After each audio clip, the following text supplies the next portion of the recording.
کہ جی عید کے بعد دمادم مسک قلندر ہوگا یا کوئی تحریک چلے گی. آئی ڈونٹ تھنک سو اس میں کوئی سیریسنس تھی, ایٹ لیسٹ مجھے تو کچھ نہیں نظر آئی تھی. سو وہ بالکل آپ کہہ سکتے ہیں کہ حکومت اس وقت بالکل سیف پوزیشن میں ہے. حکومت کو کوئی خطرہ نہیں ہے. حکومت اگر آپ آج سے 2 مہینے پہلے پیچھے چلے جائیں تو میں کہوں گا کہ وہ زیادہ سیف پوزیشن میں ہے. حکومت کے لیے جو بڑا آبجیکٹو رہا ہے کہ اسٹیٹس کو برقرار رہے. اسٹیٹس کو میں یہ ہے کہ تحریک انصاف جہاں ہے دیوار کے ساتھ لگی ہوئی ہے وہیں رہے, اور ایک ایسا ماحول ہو جس میں ڈر خوف ہو, اور جوڈیشری بالکل بے بس ہو, میڈیا کے اوپر پیکا کی تلوار لٹکی ہوئی ہو. سو حکومت تو بالکل کمفرٹیبل ہے. انہوں نے جو مشکل فیصلے, جو تنقید, جن پر شدید تنقید بھی ہوئی, وہ سارے انہوں نے 2024 میں کر لیے ہیں. چاہے وہ 2024 کا الیکشن تھا, اس کو جس طرح سے مینیج کیا گیا, رگ کیا گیا, چاہے وہ 26 کانسٹیٹیوشنل امینڈمنٹ تھی, چاہے وہ پیکا لا تھا, تو تمام چیزیں انہوں نے کر لی ہیں. تو اب ایک ہم جس دنیا میں رہتے ہیں نا, تو ایک ایڈجسٹ کر جاتا ہے ماحول, اور سب اب چونکہ ایک غلط فیصلے یا مشکل فیصلے وہ حکومت کو کرنے نہیں پڑتے. Something start to look کہ خرابی ہے کیا. نہیں زبیر صاحب, حکومت اپنی پرفارمنس کی وجہ سے کمفرٹیبل پوزیشن میں ہے یا اپوزیشن کی ویکنس کی وجہ سے؟ I think it's a combination of the two. Always it has to be a combination of two. حکومت جو بٹ میجر یہی ہے کہ اپوزیشن, دیکھیں نا, اپوزیشن کے پاس یہ جو ایک پاکستان میں یہ کوئی پہلی دفعہ ہوا نہیں ہے. ایوب خان کے 10 سال کے دوران بھی اگر ایسی باتیں ہوتی ہوں گی کہ جی اپوزیشن کہاں ہے, ایوب خان تو بڑے زبردست کمفرٹیبل ہیں, عوام میں بھی بڑے مقبول ہیں, سو آن اینڈ سو فورتھ. پھر وہ دھڑام سے سارا سسٹم گرا. اور اسی طرح سے چاہے وہ ضیاء الحق کا دور ہو یا اس کے بعد کوئی مشرف صاحب کا دور ہو, تو ایسے ہی لگتا ہے کہ کمفرٹیبل. وہ آپ دیکھیں نا, زور زبردستی ڈرا دھمکا کے پکڑ دھکڑ کر کے آپ اگر اس کو اسٹیبلٹی کہیں اور ان کی پرفارمنس کہیں تو وہ پرفارمنس نہیں ہے. پرفارمنس تو پرفارمنس ہوتی ہے اکنامک پرفارمنس, کہ عوام خوش ہیں, عوام کا جو لیڈ کی نہیں میں بات کر رہا, عوام خوش ہیں, ان کے لیے روزگار کے مواقع زیادہ مل رہے ہیں, امپلائمنٹ جنریشن زیادہ ہو رہی ہے, پاکستان میں اکنامک ایکٹیویٹی بڑھ رہی ہے, اینڈ سو آن سو. وہ تو سب کچھ نہیں ہو رہا. سر کرنٹ اکاؤنٹ سرپلس بتایا جا رہا ہے, ترسیلات زر ریکارڈ مل رہی ہیں گورنمنٹ کو, جو انفلیشن کے نمبرز ہیں وہ کمپیریٹیولی کم ہوئے ہیں, تو یہ نمبرز تو اپنی جگہ پہ بتا رہے ہیں کہ جیسے حکومت نے اکنامک ڈومین میں بھی اچھا پرفارم کیا ہے. دیکھیں اس میں 2 چیزیں ہوتی ہیں. ایک تو یہ ہوتی ہے کہ پاکستان کی جو سٹیبلٹی آئی ہے, یہ پاکستان میں پہلی دفعہ ہم یہاں نہیں کھڑے ہوئے. پاکستان 25ویں IMF پروگرام میں ہے, اور پہلا جو مرحلہ ہوتا ہے جب ہم IMF کے پاس جاتے کیوں ہیں, وہ نیئر ڈیفالٹ سچویشن ہوتی ہے. ہمارے پاس ڈالرز ہوتی نہیں ہیں, ہماری انٹرنیشنل آبلیگیشنز ہوتی ہیں, ہم نے ڈالر پے کرنے ہوتے ہیں. اس وجہ سے آپ بھاگ کے جاتے ہیں IMF سے. IMF سے آپ کو پیسے ملتے ہیں, ڈالرز ملتے ہیں, پھر آپ دوست ممالک کے پاس جاتے ہیں, دوست ممالک آپ کو پیسے دیتے ہیں, ورلڈ بینک پیسے دیتا ہے. اس کو اگر آپ اسٹیبلٹی اور اکنامک پرفارمنس کہیں تو میں نہیں اس سے بالکل ایگری کروں گا, کیونکہ یہ 25ویں دفعہ ہے, اور ہم نے دیکھا ہے 24 دفعہ پہلے کہ اس سے ترقی نہیں ہوتی. ترقی اپنا اکنامک کا پہیہ آگے بڑھنے سے. زبیر صاحب تو یہ سمجھتے ہیں نا کہ حکومت اپنی پوزیشن آف سٹرینتھ کے اوپر نہیں کھیل رہی, وہ اصل میں اپوزیشن کی ویک گراؤنڈز پہ کھیل رہی ہے, اپوزیشن کی ویکنسز کو کیپٹلائز کر رہی ہے, تو تب وہ سٹیٹس کو برقرار رکھنے میں کامیاب ہے. لیکن سر میرا بڑا سادہ سا سوال ہے, you remain very close to the concern quarters. آپ اگر آج قریب نہیں ہیں, یہ ویسے تو آپ بتائیں گے کہ آج کیا صورتحال ہے, لیکن اگر نہیں بھی ہیں تو آپ سمجھتے بڑے اچھے طریقے سے ہیں ان کی سائیکی کو. واٹ آر دے تھنکنگ سر؟ وہ بھی بڑے کمفرٹیبل ہو گئے ہیں, کیونکہ یہاں سے اپوزیشن کی طرف سے, پرٹیکولرلی پاکستان تحریک انصاف کی طرف سے بہت کوشش کی جا رہی ہے کہ کہیں نہ کہیں کوئی انگیجمنٹ ہو جائے, رابطہ کاری ہو جائے, معاملات بات چیت کے ذریعے سے حل ہو جائے. کیا وہ چاہتے ہیں ایسا کرنا؟ تحریک انصاف تو ظاہر ہے چاہتی ہے. دیکھیں حکومت بالکل ایسے ہی سوچتی ہے, اور یہ میں نے جس طرح کا پہلی حکومت نہیں, وہ ان کو دیکھیں جب سٹریٹس میں کچھ ہنگامہ نہیں ہو رہا ہوتا, اس قسم کا ریاکشن نہیں آ رہا ہوتا کہ جس سے کوئی پریشر ہو, کوئی مختلف طبقات روڈز پر نکلے ہوں, ڈاکٹرز, انجینئرز, جو بھی آپ کہہ لیں, لائرز, کہ جی وہ مشکلات پیدا کر رہے ہوں, اپنی پولیٹیکل پارٹیز جذبات کا اظہار زیادہ بڑھ چڑھ کے کر رہی ہوں, تو وہ تو کچھ بھی نہیں ہو رہا. تو حکومت ایسے ہی سمجھتی ہے تھرڈ ورلڈ کنٹری میں جہاں ایک اتھارٹیرین رجیم ہے, اور Pakistan is classified as an authoritarian regime, تو وہاں ایسے ہی اتھارٹیرین رجیم جو ہوتا ہے وہ ایسے ہی سوچتا ہے کہ جی سب ٹھیک ہے. ہوتا ٹھیک نہیں ہے، بیکاز ظاہر ہے اگر جب بھٹو صاحب کو ٹانگا تھا تو 2000 لوگ بھی پورے پاکستان سے نہیں نکلے تھے. اس کا مطلب یہ نہیں تھا کہ لوگوں کو ان کی پھانسی ایکسیپٹیبل تھی، بالکل بھی نہیں تھی. اور آج 50 سال گزرنے کے بعد بھی ایک شخص بھی ایسا نہیں ہے پاکستان میں جو اس کو جسٹیفائی کرتا ہے. لیکن وہ ڈر خوف کا ماحول سے جو گھر پہ لوگ بیٹھے ہوتے ہیں اس کو اس بیسس پر نہیں کرنا چاہیے. اور یہی ہم سب کی کوشش ہونی چاہیے حکومت کو بتانے کی، دیکھیں یہ پاکستان یہ ان مراحل سے گزر چکا ہے. اگر اس کو ترقی کہتے ہیں، اس کو کہتے ہیں اسٹیبلٹی، اس کو کہتے ہیں کہ جی لوگ نے ایکسیپٹ کر لیا، تو یہ نہیں ہے. یہ سب کچھ ریورس ہوگا. 26ویں امینڈمنٹ بھی ریورس ہوئی تھی جیسے 17ویں امینڈمنٹ ریورس ہوئی تھی. زبیر صاحب پرائمریلی یہ کام تو اپوزیشن کا ہے نا سر، ہوئی کہ وہ نہ صرف پارلیمنٹ کے اندر بلکہ پارلیمنٹ سے باہر بھی مؤثر بیانیاں بنائے، وہ جو ریئل ایشوز ہیں ان کے اوپر بات کرے. لیکن اپوزیشن کو تو اپنی دیکھیے نا سر، پاکستان تحریک انصاف کے تو کم از کم 6 گروپس ہیں جو روز لڑ رہے ہوتے ہیں. روز ہمیں اسی کے اوپر اسی سبجیکٹ پہ شو کرنا پڑ جاتا ہے. کبھی کوئی ایک سٹیٹمنٹ دیتا ہے تو دوسرا ایک شمال کی طرف ہے تو دوسرا جنوب کی طرف ہے، ایک مشرق کی طرف ہے تو دوسرا مغرب کی طرف منہ کر کے کھڑا ہو جاتا ہے. اب کیا کریں؟ آپ بالکل صحیح کہہ رہے ہیں. یہ میں نے جب آپ نے پوچھا تھا میں نے کہا تھا کمبینیشن ہے دونوں طرف سے. ایک تو حکومت کا جو بھی اس میں رول ہے، ایک اپوزیشن کی اپنی غلطیاں اور بیوقوفیاں شامل ہیں.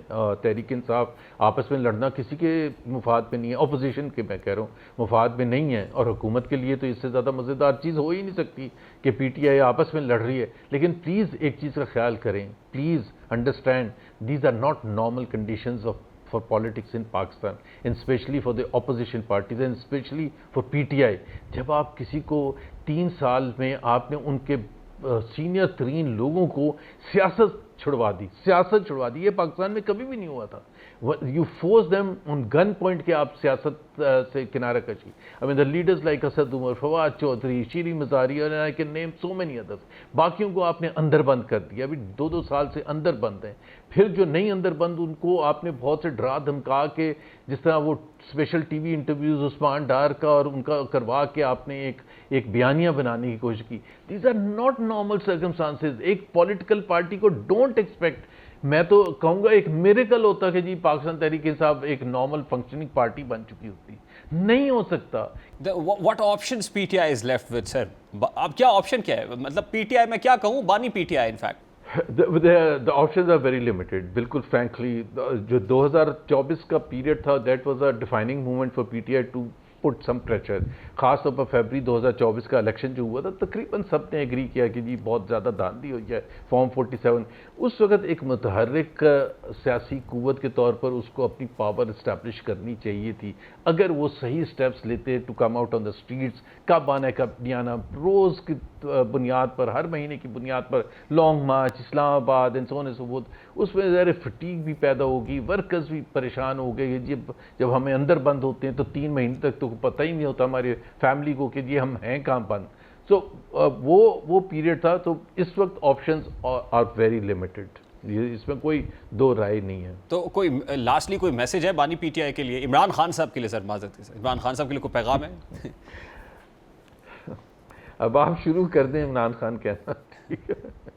یہ کوئی جرم نہیں ہے میرا نہیں خیال ہے پاکستان میں. ہمیں عادت ہوگی نا سر بانی پی ٹی آئی کریں. جی عادت، لیکن مجھے بھی عادت ہوگی ریمائنڈ کرانے کی. پوائنٹ یہ ہے کہ ان کے لیے ظاہر سی بات ہے it's a frustrating period. But میں ایک چیز کہتا ہوں، even though this must be a very very frustrating period for Imran Khan اور ان کے جو چاہنے والے ہیں لاکھوں کروڑوں لوگ ہیں. ٹھیک ہے، بہت بہت شکریہ. محمد زبیر صاحب سابق گورنر سندھ ہمارے ساتھ موجود تھے. اور ظاہر ہے پاکستان تحریک انصاف اور من حیث المجموعی اپوزیشن کی اپنی ویکنیسز بہت زیادہ ہے جس کو کیپٹلائز کرنے کا حکومت کو اور اسٹیبلشمنٹ کو موقع مل رہا ہے. اور پھر خواجہ آصف صاحب اس لیے کمفرٹیبل نظر آتے ہیں اور کہتے ہیں کہ یہ ہائبرڈ رجیم ہے. ایک بریک لیتے ہیں، بریک کے بعد واپس آئیں گے. شیر افضل مروت صاحب ہمیں جوائن کریں گے اس بریک کے بعد ہمارے ساتھ.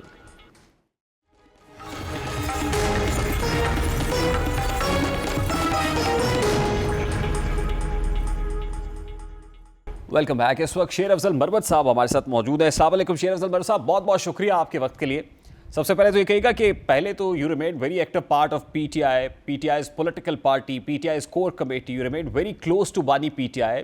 جیل میں ملاقاتوں کے لیے جاتے تھے. اب آپ باہر بیٹھ کے بطور 12واں کھلاڑی یہ سارے معاملات دیکھ رہے ہیں. پی ٹی آئی میں جو ڈیوائیڈ ہے وہ بھی نظر آ رہی ہے، جگ ہسائی بھی ہو رہی ہے. اب جب دیکھ رہے ہیں تو کیسا لگ رہا ہے سر؟ 12واں کھلاڑی بن کے، یعنی دور سے دیکھنا کیسا لگ رہا ہے کہ پارٹی ڈسپلن کی خلاف ورزی پر آپ کو علیحدہ کیا گیا، ڈسپلن کو بہتر کرنے کے لیے بہت سے اقدامات اٹھائے گئے، لیکن ڈسپلن تو ہر گزرتے دن کے ساتھ خراب ہو رہا ہے، مزید خراب ہو رہا ہے سر؟ بہت شکریہ. یہ باتیں چیخ چیخ کے ہم احساس دلانا چاہتے تھے، لیکن یہ اپنی منمانی کرانے کے چکر میں بھول گئے تھے کہ ان کے نتائج ہوتے ہیں، اور پارٹی آج جن چیلنجز سے ہمکنار ہیں، جس مقام پہ آ گئی ہیں، اور جو اس کی حالت دار پوری دنیا کو نظر آ رہی ہے، یہ وہی منمانیاں ہیں، وہی نالائکیاں ہیں، اقربا پروریاں ہیں اور فیورٹزم ہیں، جس کی بنیاد پہ پارٹی کا جو ہے آہستہ آہستہ شیرازہ بکھیرا جا رہا ہے. لوگوں کو جو ہے اہلیت کی بنیاد پر نہیں، ان کے کام یا ان کی محنت کی بنیاد پہ جو ہے مناسب نہیں، بلکہ ان کو مناسب جو ہیں وہ صرف اور صرف پارٹی کے اندر اپنے گروپس کو مضبوط کرنے کے چکر میں دلائے جا رہے ہیں. اور یہی وجہ ہے کہ آج جو ہے وہ پارٹی جنہوں نے پاکستان میں جمہوریت کی بالادستی کے لیے، حقیقی آزادی کے لیے اور سیاسی اسیران کی رہائی کے لیے ایک انقلابی احتجاجی تحریک کرنی تھی، وہ پارٹی آج خان سے ملاقات تک رسائی کی قابل نہیں رہی ہے. تو شیر افضل مروی صاحب، یہ this is very unfortunate side on the part of P T I, تو بہت انفارچونیٹ ہے جو کچھ ہو رہا ہے. آئی ڈونٹ نو وہ ریئلائز کر رہے ہیں یا نہیں کر رہے. اوورسیز کنونشن ہوا ریسنٹلی، آپ کو دیکھا گیا. بڑا سادہ سا سوال ہے، یہ امریکی وفد کے آمد کے بہت چرچے اور پھر بہت ساری رومرز بھی، کچھ خبریں بھی، کچھ سچی جھوٹی باتیں. یہ امریکی وفد سے بھی ملاقات ہوئی آپ کی؟ نہیں، اوورسیز کنونشن ایک علیحدہ ایونٹ تھا، اور امریکی وفد جو ہے وہ تو جی بالکل، آئی انڈرسٹینڈ، بالکل علیحدہ تھا. لیکن ظاہر اوورسیز کنونشن کے اندر پی ٹی آئی تو نہیں گئی، آپ وہاں پہ موجود تھے. امریکی وفد سے ملاقات کے لیے سملیرٹی کیا ہے کہ امریکی وفد سے ملاقات کے لیے ایاز صادق صاحب کہتے ہیں بلایا گیا پارلیمنٹیرینز تو نہیں گئے؟ وہ تو نہیں تھے، آپ گئے، آپ کی کو ملاقات ہوئی آفیشلی ان آفیشلی؟ مجھے تو نہ علم تھا، نہ بلایا گیا تھا، اور نہ میری کوئی ملاقات ہوئی امریکی وفد سے. البتہ اوورسیز کنونشن جو ہے اس میں ہمارے بہت سارے پی ٹی آئی کے دوست اوورسیز سے آئے تھے. اس میں مڈل ایسٹ کے بہت سے ممالک کے صدور تھے، انگلینڈ کے بہت سارے ہمارے چیپٹرز کے جو ہیں انتہائی اہم ذمہ داران تھے، اور اس طرح اٹلی سے، یورپ سے. تو ان کے ساتھ رابطے روابط ہیں ہمارے. اور جب علم ہوا کہ یہ سب آئے ہوئے ہیں تو میں وہاں گیا. اور اوورسیز ویسے بھی پاکستان سے باہر جب بھی ہم جاتے ہیں تو چاہے کسی بھی پارٹی سے، دڑے سے، یا کسی بھی مسلک سے، یا کسی بھی لسان سے ان کا تعلق ہو، لیکن انہوں نے ہمیشہ بہت ہی احترام، عزت اور پیار سے نوازا ہے. تو لہٰذا تمام اوورسیز پاکستانی اس کے احترام میں، اور بالخصوص ان تمام لوگوں کو جن کو میں ذاتی طور پہ جانتا تھا، ان سے ملاقات کرنے کے لیے میں وہاں پہ گیا. اور دوبارہ اگر کوئی اس طرح ایونٹ ہوگا تو میں دوبارہ بھی جاؤں گا، کیونکہ یہ ایونٹ جو تھا یہ کوئی پولیٹیکل پارٹی کا کوئی شو نہیں تھا. یہ اوورسیز پاکستانی فاؤنڈیشن کے دیر اہتمام ایک ایونٹ تھا، اور جس میں تمام اوورسیز پاکستانیز آئے تھے، اور کوئی اس میں سیاسی چاپ اس پہ نہیں لگی تھی. حکومتی لوگ جب آئے تھے، وزیر اعظم صاحب یا آرمی چیف صاحب یا دیگر جو لوگ آئے تھے، اس ایونٹ میں نہیں گیا تھا. میں اس وقت گیا تھا جب کوئی ایسے حکومتی ذمہ داران جو ہیں. تو سر یہ اوورسیز دوست جو آپ کے وہاں پر موجود تھے، کچھ کا تعلق پی ٹی آئی سے بھی جیسا کہ آپ نے مینشن کیا ہے، تو کیا اوورسیز جو کچھ ہو رہا ہے یہاں پاکستان میں، پاکستان تحریک انصاف جو کر رہی ہے، جس طریقے سے لے کے چل رہی ہے معاملات کو، کیا وہ اوورسیز خوش ہے؟ اوورسیز تو پاکستان کے معاملات سے قطعاً خوش نہیں ہے جو پاکستان میں ہو رہا ہے، لیکن پاکستان کی ترقی میں اپنا کردار ادا کرنے کے لیے، پاکستان میں ترسیلات زر بیچنے کے لیے، پاکستان کی معیشت کو چلتا ہوا دیکھنے کے لیے اوورسیز پاکستانی اس کی خدمات سے کوئی انکار تو نہیں کر سکتا ہے. $36 بلین سالانہ تک انہوں نے اب ترسیلات زر پہنچا دیے، جو ایک ریکارڈ ہے. اور یہ جتنے ترسیلات زر کی بنیاد پہ ہماری معیشت چل رہی ہے، یہ آئی ایم ایف کے $8 بلین کی عوض جو ہے ہم نے آدھا ملک گروی رکھا ہوا ہے. تو لہٰذا یہ تو محسن ہے پاکستان کے، اور چاہے وہ کسی بھی سیاسی گروپ سے یا سیاسی پارٹی سے ان کا تعلق ہو، لیکن جو بھی اوورسیز پاکستانی ہیں اور پاکستان میں ترسیلات زر بھیج رہے ہیں، پاکستان کے اندر تمام پاکستانیوں کے لیے وہ انتہائی وی آئی پی شخصیات ہیں۔ سر آپ نے chief of the army staff کا خطاب براہ راست وہاں بیٹھ کے نہیں سنا ہوگا، لیکن ریکارڈڈ تو آپ نے دیکھا ہوگا۔ پھر وزیر اعظم نے جو خطاب کیا، chief of the army staff کا خطاب بھی خاصا جاندار تھا، بڑا اگریسو بھی تھا اگر دیکھا جائے تو۔ آپ کو کیا لگتا ہے کہ یہ حکومت ہو یا اسٹیبلشمنٹ ہو، اسٹیٹس کو برقرار رکھنے میں کامیاب رہے ہیں and they seems to be in a very comfortable position? اس کی بنیادی طور پر جو ہے اس پہ کریڈٹ ان کی پرفارمنس کا ہے، یا آپ کو لگتا ہے کہ اپوزیشن کہیں ہے ہی نہیں، سرے سے موجود ہی نہیں ہے جو کمفرٹیبل کر رہی ہے حکومت کو بھی اور اسٹیبلشمنٹ کو بھی؟ جو سیاسی کلچر پاکستان میں فروغ پا چکا ہے اس میں تو اپوزیشن جو ہے وہ میٹر نہیں کرتی ہے، اور نہ اپوزیشن کی کوئی اہمیت جو ہے دکھائی دیتی ہے۔ جو تقاریر ہوئی خوشائند ہیں، لیکن کیا یہ اچھا ہو کہ تقاریر کے مطابق اس پہ عمل درآمد بھی ہو؟ یعنی کہ پاکستان کو ہارڈ اسٹیٹ بمطابق آرمی چیف صاحب کے اس لیے ہارڈ اسٹیٹ بنایا جا رہا ہے تاکہ قانون کی حکمرانی ہو اور رولز اور ریگولیشن پہ جو ہے عمل درآمد ہو سکے۔ میں آپ جتنی مرضی خواہش کر لیں کہ اسٹیبلشمنٹ سے ہم نے رابطہ کرنا ہے یا انگیج کرنا ہے، اسٹیبلشمنٹ تو بات کرنے کی نہیں سر، کیونکہ اسٹیبلشمنٹ ایسے پوزیشن آف ویکنس کے اوپر کھڑے ہوئے لوگوں سے کیوں بات کرے گی سر؟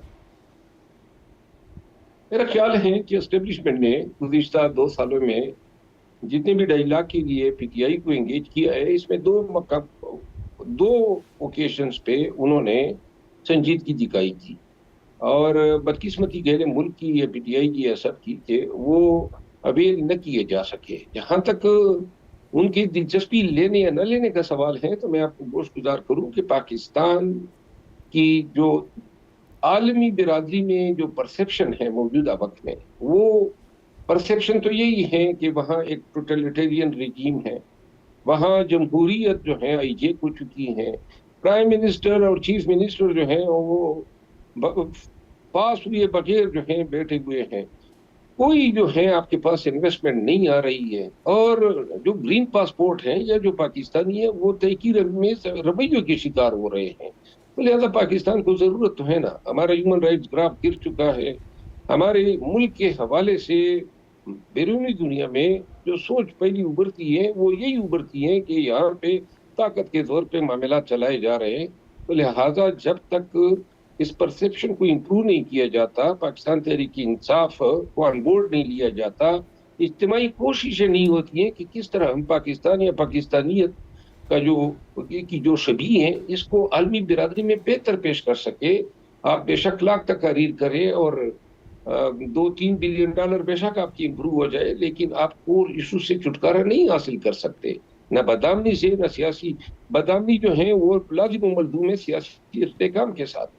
جو بلوچستان میں ہو رہا ہے اور جو وہاں پہ اس حوالے سے جو بیانات آئے بلوچستان کے حوالے سے، بلوچستان جو ہے وہ کتنے عرصے سے وہاں پہ یہ شورش ہیں، پنجابیوں کو بے گناہ وہاں آئے دن مارا جا رہا ہے، اس کی روک تھام کیوں نہیں ہو رہی ہے؟ تو ہمیں کیا کرنا ہے، ہمیں کیا فائدہ ہے کہ ہم ویسے ہی لفاظی طور پہ؟ نہیں، لیکن بابا صاحب ان دنوں حکومت تو خاصی فوکسڈ ہے، وہ سڑکوں کے جال کی تعمیر ہو، مائنز اینڈ منرلز کا معاملہ ہو، تو حکومت seems to be very much focused on Balochistan at this point in time. دیکھیں، یہ سڑکوں کی تعمیر اور مائنز اینڈ منرلز دونوں جو ہیں وہ اس حکومت کے کام تو نہیں ہے نا، وہ تو صوبائی حکومت کے ڈومینز ہیں۔ اصل بات تو ہے بدامنی کا خاتمہ، اصل بات ہے لوگوں کو روزگار دینا۔ بلوچستان اور خیبر پختونخوا کے جو وسائل ہیں وہ انہی مقامی لوگوں پہ خرچ کرنا۔ میرے اپنے حلقے سے 30 ارب روپے کے پیٹرول اور گیس کے ذخائر ابھی تک ہم نے دیے ہیں مرکز کو، بدلے میں ابھی تک 1 روپے رائلٹی کی مد میں نہیں دیا ہے۔ تو کس طرح آپ سیاسی عدم استحکام یا بدامنی ختم کریں گے؟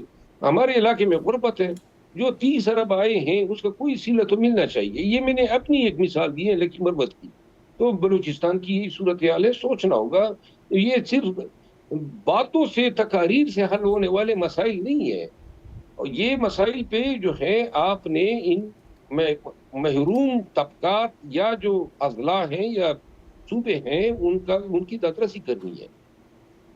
ٹھیک، لاسٹلی مروت صاحب دیکھیے، یہ تو تبھی ممکن ہے نا کہ جب کنسنسس ڈیولپ ہو، صوبے بھی مرکز کے ساتھ بیٹھے، مرکز صوبوں کے ساتھ بیٹھ کے ان کوارڈینیشن ود مرکز اینڈ فیڈریشن بیٹھ کے ڈیسیجنز ہوں اور یونانیمسلی ہوں، کنسنسس ڈیولپ ہو. لیکن آپ کو لگتا ہے کہ جب مائنز اینڈ منرلز بل کے اوپر بھی کنٹروورسی ہوگی، پالیٹکس کی جائے گی، سڑکوں کے جال بچھانے کے معاملے کے اوپر سیاست پہلے ہوگی، ریاست بعد میں ہوگی، تو کیا یہ ایشوز ریزالو ہو پائیں گے؟ اور پھر لاسٹلی علی امین گڈھا پور صاحب کی جو تقریر ان دنوں جو لب و لہجہ نظر آ رہا ہے وہ بڑا اینٹی اسٹیبلشمنٹ نظر آ رہا ہے، کیا کوئی تبدیلی واقع ہوئی ہے آپ کو لگتا ہے پاکستان تحریک انصاف کی پالیسی میں؟ دیکھیں، اینٹی اسٹیبلشمنٹ لیجر یمین خان کا تو میرا خیال ہے نہیں ہے، وہ حقائق پہ بات کرتے ہیں. اور میرا خیال یہ ہے کہ پاکستان تحریک انصاف کے وزیر اعلیٰ خیبر پختونخوا جو ہیں اس کی شخصیت کی وجہ سے جو ہے تھوڑا بہت صحیح تعلقات قائم ہیں، ورنہ جو فاصلے بڑھ چکے ہیں کسی اور شخصیت کی موجودگی میں شاید بہت یہ حالات بگڑ چکے ہوتے ہیں. خیبر پختونخوا یا بلوچستان میں یہ جو آپ بات کر رہے ہیں مادی وسائل پہ سیاست، میرا خیال یہ ہے کہ ہم سب کو پاکستان کا سوچنا چاہیے.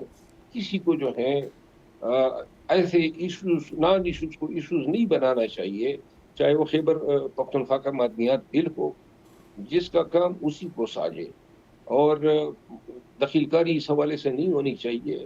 اگر اللہ کرے ان کو جو ہے ہوش کے ناخن یہ لیں. ہم ابھی تک جو ہے مایوسی کا شکار ہیں. ذاتی طور پر میں سمجھتا ہوں کہ زیادہ ذمہ داری اسٹیبلشمنٹ اور حکومت پہ عائد ہوتی ہیں کہ وہ ان حالات میں بہتری لانے کے لیے ان لوگوں کو ساتھ میں بٹھا دے جن کے ساتھ وہ ابھی تک صحیح معنوں میں علاج نہیں کر چکے ہیں. ٹھیک ہے، بہت بہت شکریہ شیر افضل مروت صاحب آپ کے وقت کے لیے. شیر افضل مروت صاحب کی گفتگو آپ نے سنی. Let's take a very quick short break. Break کے بعد واپس آتے ہیں، گفتگو کنٹینیو کریں گے، ہمارے ساتھ رہیے.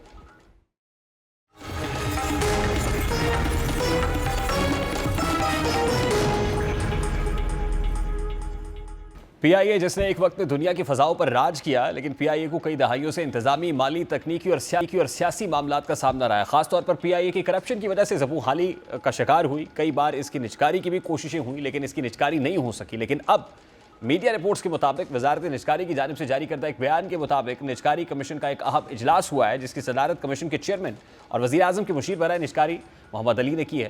وزارت نجکاری کے مطابق اجلاس میں پاکستان انٹرنیشنل ایئر لائنز یعنی پی آئی اے کارپوریشن لمیٹڈ کے 51% سے 100% حصص کی نجکاری کے لیے ممکنہ بولی دہندگان کے انتخاب کے لیے پیشگی اہلیت کے معیار کی منظوری دے دی گئی ہے، جبکہ پی آئی اے سی ایل کی تقسیم کے لیے ایک نیا اشتہار اگلے ہفتے شائع کیا جائے گا، اور یہ انسٹرکشن اس حوالے سے پاس آن کی گئی. اس ماہ کے اوائل میں پی آئی اے کے ایک ترجمان نے کہا تھا کہ ایئر لائن کے بورڈ آف ڈائریکٹرز نے 2024 کے اپنے مالیاتی نتائج کی منظوری دے دی ہے، جس میں ایئر لائن نے تقریباً 21 سال بعد خالص منافع حاصل کیا ہے. قومی اسمبلی کی نجکاری کی قائمہ کمیٹی کو 26 فروری کو بتایا گیا کہ پی آئی اے کی نجکاری کی حکومت کی پہلی ناکام کوشش سے قومی خزانے کو $4.3 بلین کا نقصان ہوا ہے. مالی سال 2024 کے نتائج کے مطابق پی آئی اے نے $3.9 ارب کا آپریٹنگ منافع اور $2.26 ارب کا خالص منافع کمایا. ترجمان نے کہا کہ ایئر لائن کا آپریٹنگ مارجن 12% سے زیادہ تھا، جو دنیا کی بہترین ایئر لائنز کی کارکردگی کے برابر ہے. پی آئی اے 2011 میں خسارے میں جانا شروع ہوئی تھی. 2016 کے آخر تک قومی ایئر لائنز پر $3 ارب کا قرض تھا. 2018 کے آخر تک قرض بڑھ کر $3.3 ارب ہو گیا. حکومت ایئر لائن کو آپریشنل رکھنے کے لیے بیل آؤٹ پیکج دیتی رہی. اب دیکھنا یہ ہے کہ آئندہ ہفتے پی آئی اے کی نجکاری کے لیے بولیاں لگائی بھی جائیں. امید تو کی جا سکتی ہے کہ اس بار پی آئی اے کی مناسب بولی لگ جائے اور اس کی نجکاری ہو جائے، تاکہ اس کو خریدنے والا پی آئی اے کی اڑان کو پھر سے بلندی پر لے جا سکے، تاکہ دنیا میں ایک بار پھر سے پی آئی اے کے بارے میں یہ کہا جا سکے کہ great people to fly with, یعنی لاجواب سروس، باکمال لوگ. اب یہ ایک بریک لیتے ہیں، بریک کے بعد واپس آئیں گے اور بیرون ملک جو اپرچونٹیز ہیں اس حوالے سے بات کریں گے، ویزا امیگریشن سے متعلق. اس بریک کے بعد ہمارے ساتھ رہیے.